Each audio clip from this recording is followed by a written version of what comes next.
welcome back to the channel. I'm in Eyemouth this week. It's Saturday.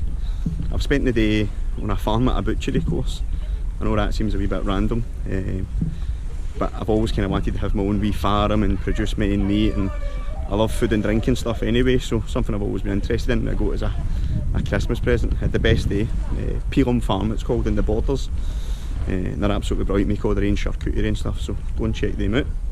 And Gordon the Butcher, at Gordon the Butcher on Instagram, was the guy taking the course, and his knowledge was absolutely superb. I'm now in Eyemouth. The weather's fantastic actually, so I'm hoping that I can go and get a fish and chips, and if I can find somewhere to park up for the night. I quite fancy a couple of pints as well. Been to Eyemouth quite a bit, used to go in fish and chips and boats down here, so it's a lovely wee town and the weather's amazing, so that's what I'm going to see if I can do, but just take a look.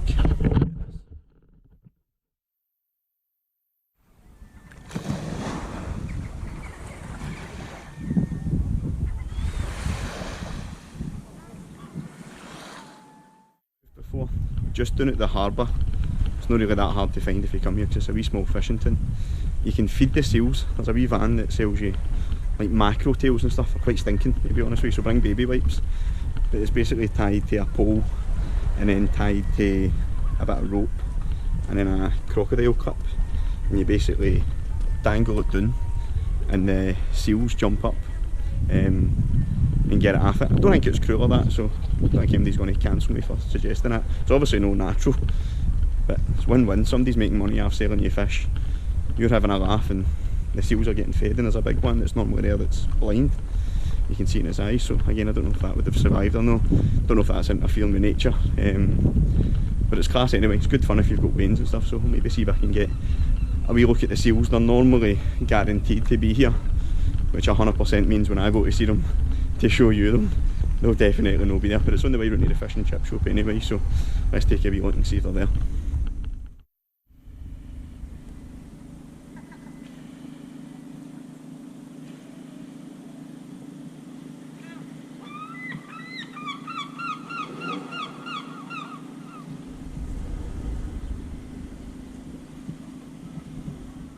So there was two of them there.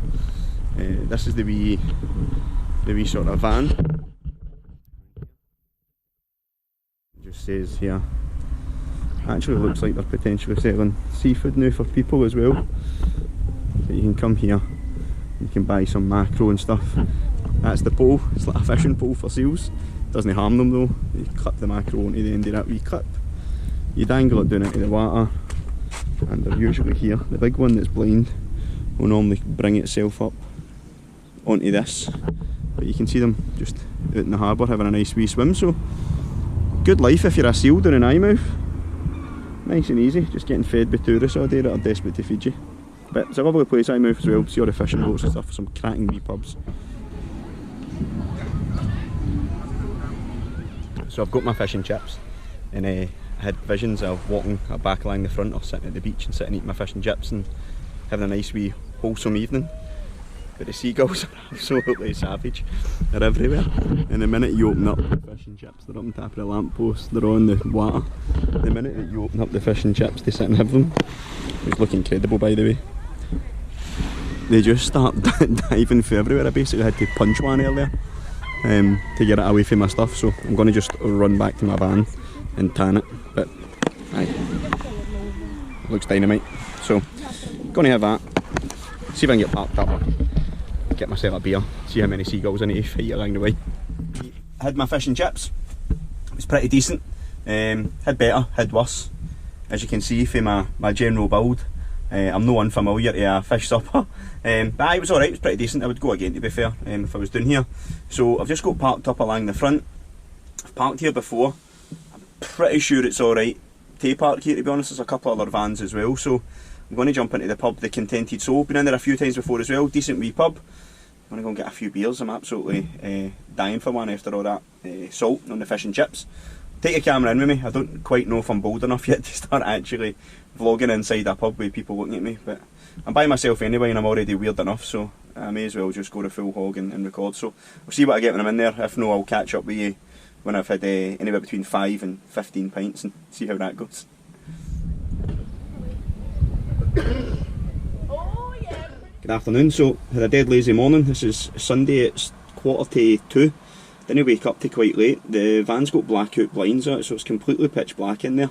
So you get an absolutely cracking sleep. Got up, made some breakfast with the sausages that I made myself yesterday at Peelham Farm. They were brilliant actually. Got the van tidied up, got myself ready. And I'm basically just going to go and hug the east coast in the way back home. So, going to go up to St Abbs, Dunbar direction, just see what I can see. So, let's see what we get up to.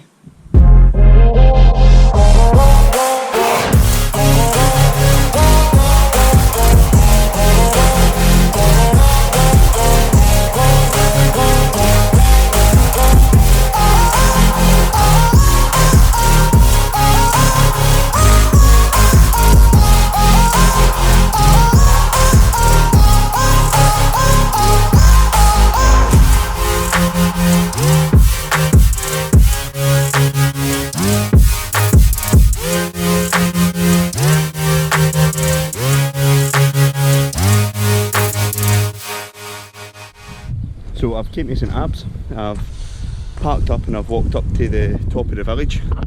Keep looking down there, you can see the van. St Abbs is basically a fishing village. I don't know if it still is an active fishing village. Well, you can see some fishermen's boats and stuff down in the harbour, but it seems to be really, really popular with scuba divers and sea trips and stuff as well. It's tiny. It was also in the New Avengers film, so it was known as, I think, New Asgard or something. Literally never seen the film, so couldn't tell you, but it seems to be popular. People here walking about with Thor's hammers and stuff. So, aye, but it's a lovely wee town. It's got a wee cafe and stuff, nice wee harbour, and you can also go a walk, which I'm going to do, up to St Abbs Head Lighthouse. There's like seabird colonies and stuff here, so definitely worth a visit. It's low tide now, so you can see some of the exposed rocks and stuff down in the harbour.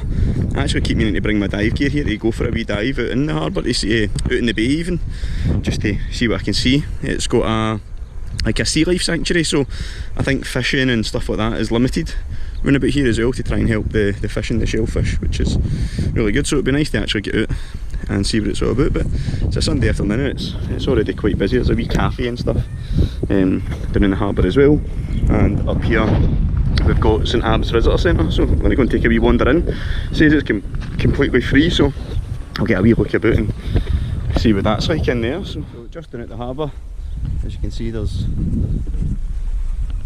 fishing creels. They're called creels in Scotland. Lobster pots or crab pots, that's what they'll be for the fishermen.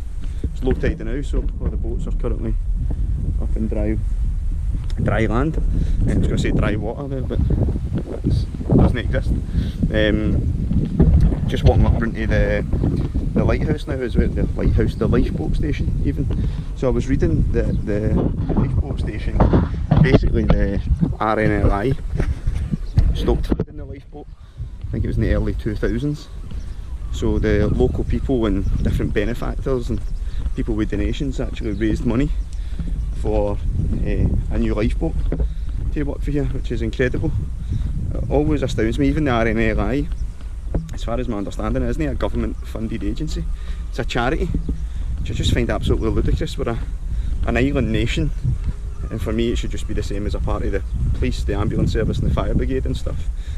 We've actually been brought in with them before. We were on a fishing boat for Port Patrick, and the boat's engine basically broke down and they had to come and get us. We were absolutely fine, like we weren't necessarily any danger or anything. The water was completely flat calm, but we always kind of appreciated what they did even before that. So I always make an effort if I'm about anywhere to stick some money in the tin. So if you're ever by the coast and you see an RNLI tub, stick a couple of quid in it if you can. But here the guys don't even have the RNLI. It's all completely self-funded, which is amazing. The actual harbour itself doesn't belong to a council or a governing body. It belongs to the people here, so the fishermen and the local community, and they raise money for the parking and different stuff like that, and people come to pay, which is quite fascinating and good to see.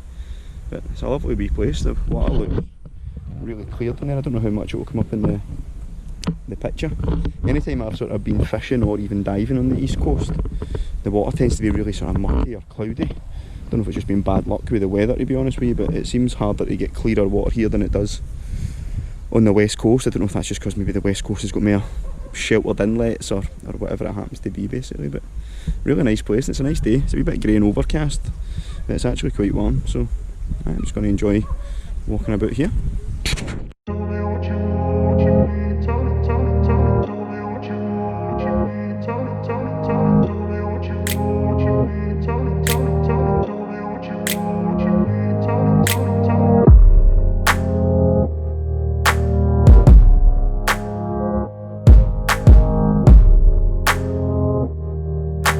So I don't know how well you can see it on camera. I don't have a zoom, I literally just filmed this on a GoPro. I probably will get myself a camera that's got a bit more functionality about it and a bit of zoom and stuff, but for the now, on the cliffs, I don't know if you can notice the whiteness. That's just bird shit, basically. There's thousands, tens of thousands of seabirds that nest in the rocks, sort of all on the east coast and stuff as well, but over there in the visitor centre has actually got quite a good sort of telescope, or I don't know, single binocular, I don't even know what you would call it to be honest. A pair of binoculars, but there's only one, so whatever that's called. Aye, and you can actually view and see the birds that are on there. I don't know what kind they are, to be honest with you, but you can hear the racket that they're making, and it made a hell of a mess as well. I've been near seabird colonies before when I've been out on like boats, and you can get sort of relatively near to the cliffs, and it absolutely stinks. It's about as bad as you can imagine that sort of fish that's been shot out a bird can smell, to be honest with you. Aye, it pretty much lives up to what you'd expect. But this is St Abbs. It's a nice wee tune, so I'm going to take a walk back up. I'm going to go to the van, and it's just a short drive up the hill to the car park for the lighthouse. So I'm going to see if I can get myself parked up there. So I actually got parked, no problem, at the lighthouse car park. It's a National Trust Reserve, or National Nature Reserve even. It's really reasonable as well. It's only £3 to park, which isn't the worst at all. It was the same down in St Abbs as well. It was only £1, again only for an hour, but that's about all you need. It's got a couple of different walking routes, gives you a decent map of sort of where we're going. The lighthouse, so it is saying here 1 to 1.5 hours. Aye, 1 to 1.5 hours, not too bad. So let's go take a walk. It's got bins, it's got toilets and stuff, it's got a cafe and shop as well, so it seems as if it's pretty well set up. So let's just get started.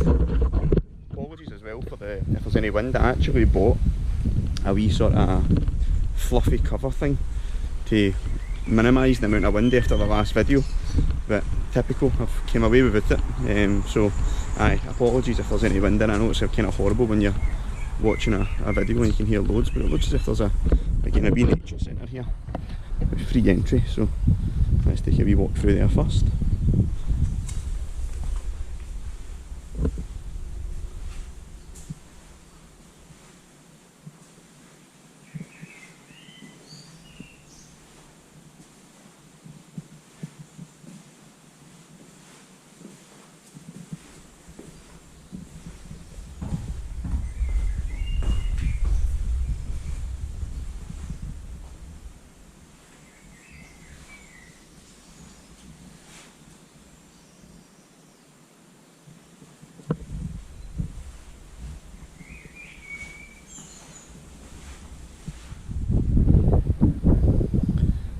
So the path's really well marked, there's signs everywhere and you can literally see people coming down from where you're going anyway, so dead easy to follow.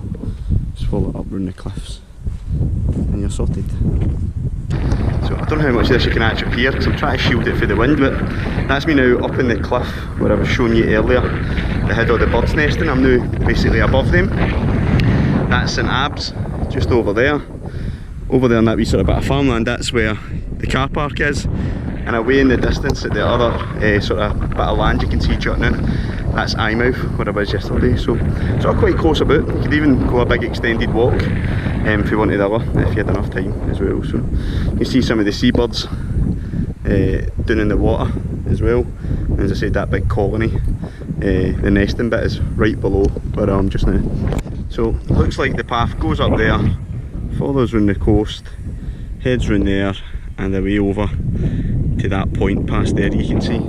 There's also a freshwater lock in the middle as well, so doesn't look the furthest walk in the world, but it's also just not a wee 2-minute thing for the car either, so just make sure you're prepared for it if you're going to come and do it.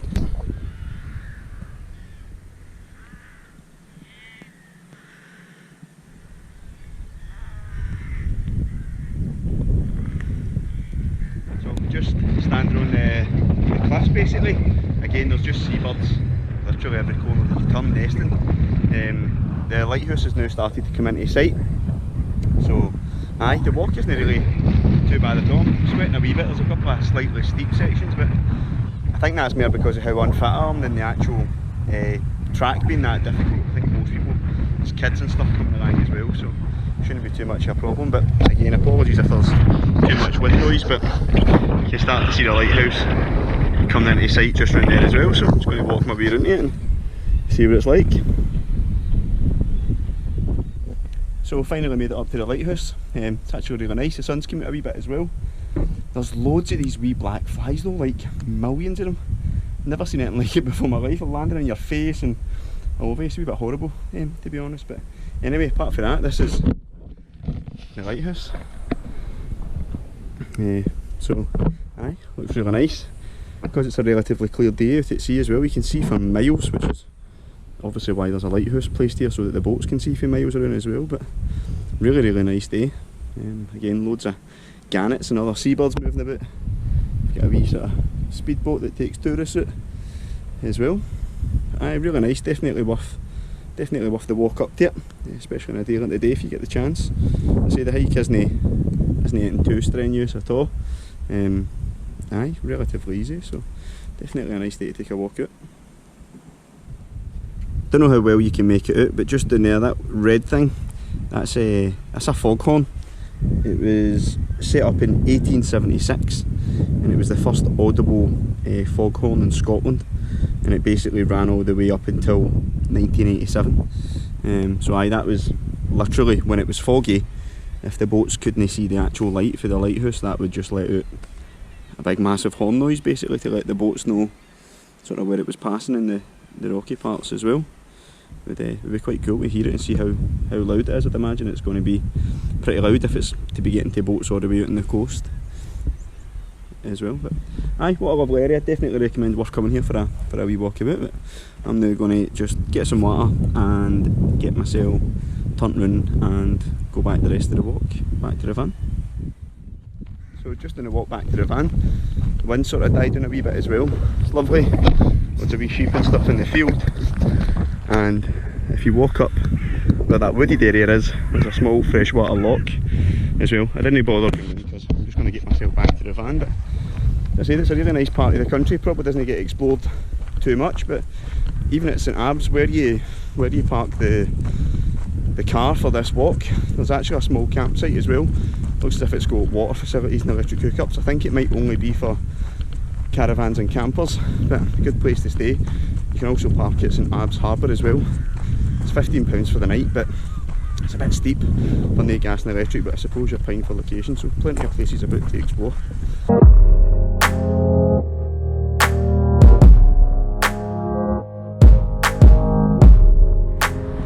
So I drove along just after A1, just outside Dunbar, and the reason I wanted to come here is I wanted to show you a sculpture called the Dun Bear. It's basically to commemorate a guy called John Muir, who was born in Dunbar, and he's widely regarded as the father of the national parks in America. So he helped found Yosemite and Sequoia National Parks, and this sculpture is basically commemorating him. So it's a 5 metre tall metal brown bear, which is quite something when you're up against it, to be honest with you. It looks brilliant. It was commissioned basically by a housing company, as far as I know, and the sculptor created it in 2019, but it's right next to the road. You can't actually get to it through the road, so you need to park, but there's like an Asda and a McDonald's and stuff, and it's a wee short walk here. But aye, if 5 metre tall metal bears are your thing, then Dunbar's got you sorted.